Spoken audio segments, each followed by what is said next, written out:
Hello বন্ধুরা, চলে এসেছি আবার আজকে নতুন রেসিপি। আজকে বানাবো পিঠে পুলি। তো পিঠে পুলি বানানোর জন্য এখানে নিয়ে নিয়েছি চালের গুঁড়ো আর ময়দা, ওর সঙ্গে একটুখানি নুন দিয়ে দিয়েছি।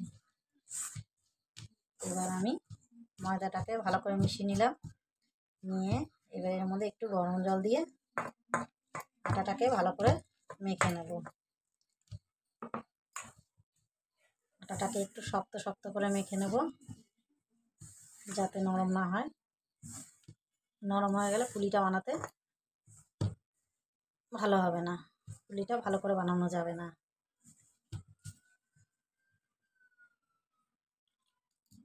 অল্প অল্প করে জল দিয়ে নিচ্ছি, বেশি জল একবারে দিলে বুঝতে পারবো না।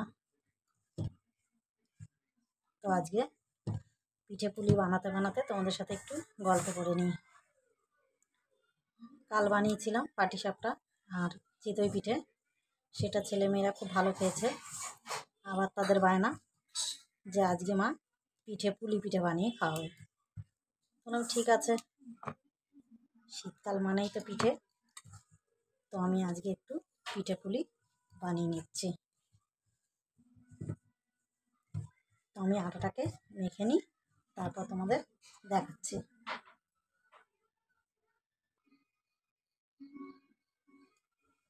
আমাদের আটাটা মাখা হয়ে গেছে। এবার আমি তোমাদেরকে এক এক করে পুলি বানিয়ে দেখাচ্ছি।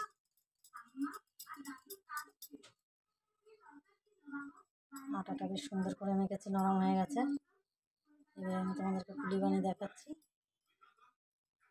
আগেই নারকেলের পুরটা করে রেখেছিলাম, তার জন্য এখন আর নারকেলের পুরটা তোমাদেরকে দেখালাম না।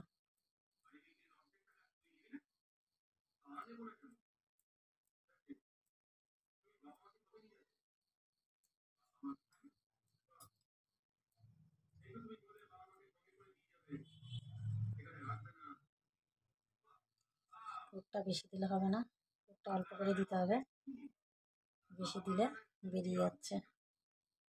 বেশি বেশি দিলে টেস্টটা বেশি হয়, বেশি ভালো হবে। কিন্তু এখানে বেশি দিতে পারছি না, যেহেতু পুরটা লেগে যাচ্ছে।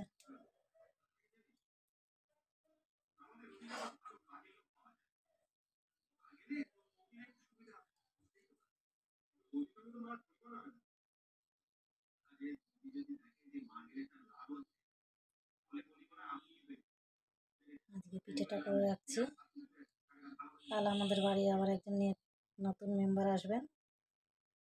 সে হচ্ছে আমাদের মিষ্টু রানী। আবার আমাদের মিষ্টু রানী আবার কাল বাদে পরশু তার আবার বার্থডে। তার তো ভীষণই বায়না। চলো, পিঠে বানাতে বানাতে তোমাদের সাথে একটু গল্পও করে নিচ্ছি। শুধু শুধু তো আর চুপ করে থাকতে পারছি না, পিঠেটাও বানানো হয়ে যাক, তোমাদের সাথে গল্পও হয়ে যাক। অল্প করে পুরটা দিয়েছি, কেন আগের বারটা পুরটা লেগে যাচ্ছিল।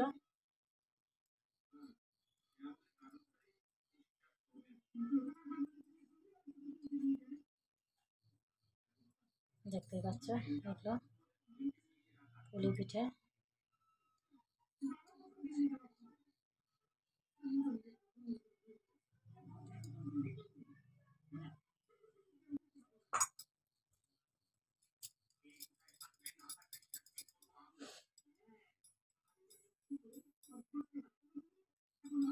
শুধু চালের গুঁড়ো দিলে এটা শক্ত হয়ে যায়। আগেও বানিয়েছি শুধু চালের গুঁড়ো দিয়ে, কেনা চালের গুঁড়ো দিয়ে তো খুবই শক্ত হয়। তার জন্য এবার ওর মধ্যে একটু ময়দা মিশিয়ে নিয়েছি, যাতে এটা নরম হয়।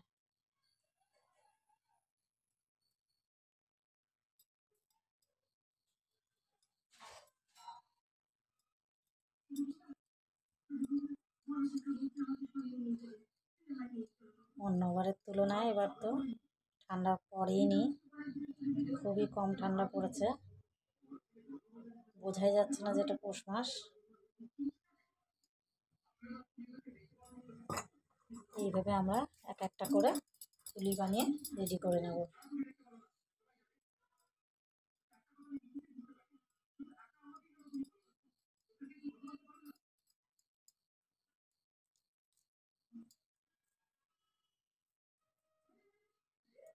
পুরটা বানিয়ে রাখলে খুব সুবিধাই হয়, যখন তখন যেটা ইচ্ছা করা যায়। কাল পিঠে বানিয়েছিলাম, কালই পুরটা বানিয়ে রেখেছি, আজকে আর পুরটা বানাইনি।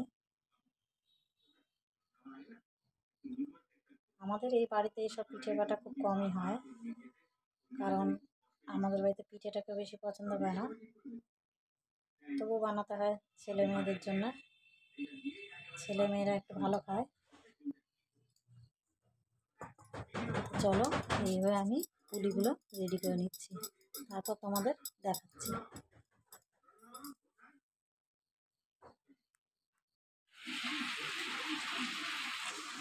দেখো বন্ধুরা, পুলিগুলো সব রেডি করে ফেলেছি। পাশে দুধ রেখেছি, দুধটা জাল দেবো।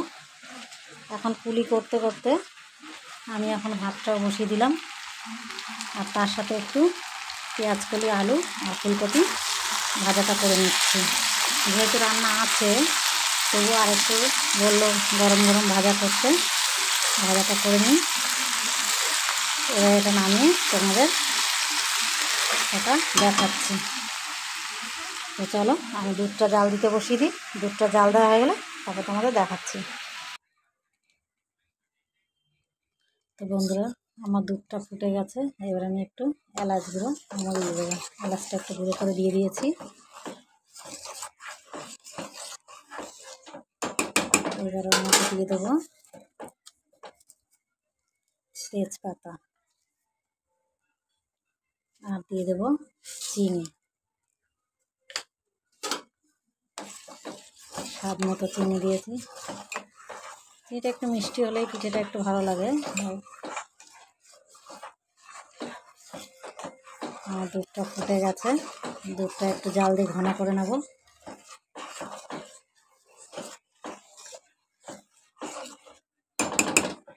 দুধটা আর একটু ফুটুক, তারপর পুলিগুলো ছেড়ে দেবো।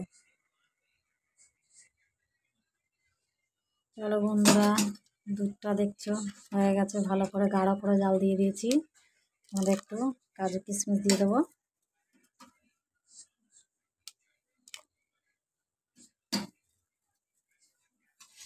কাজু কিশমিশগুলো ভিজিয়ে রেখেছিলাম, কাজু কিশমিশগুলো দিয়ে দিলাম। এবার আমি এক এক করে পুলিগুলোর মধ্যে ছেড়ে দেবো।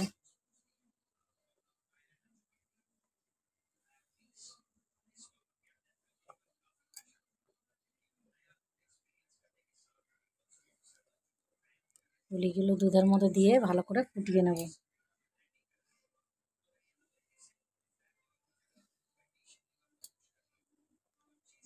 শীতকালের ভীষণ দারুণ একটা রেসিপি,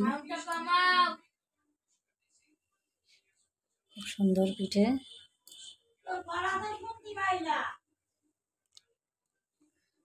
সব পুলিগুলো দিয়ে দিয়েছি, এবার এটা একটু ফুটুক, ফুটলে তারপর তোমাদের দেখাচ্ছি আবার। বন্ধুরা, আমার পুলি পিঠে রেসিপি রেডি। এবার এটাকে নামিয়ে ঠান্ডা করে তারপরে সবাই মিলে খাবো। তো চলো তোমরাও ট্রাই করে দেখো, ভালো লাগলে লাইক করো। Thank you.